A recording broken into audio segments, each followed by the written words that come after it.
মোরা চাই অধিকার বেঁচে থাকা, মোরা চাই সাংবিধানিক অধিকার, মোরা চাই সাংবিধানিক অধিকার।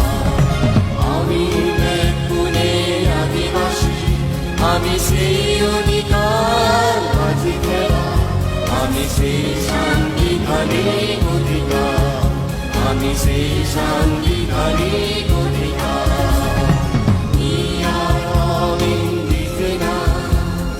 We want our fundamental rights. We want constitutional recognition.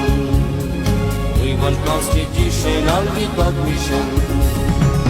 আমরা আদিবাসী সকলে মোরা চাই অধিকার বেঁচে থাকা, মোরা চাই সাংবিধানিক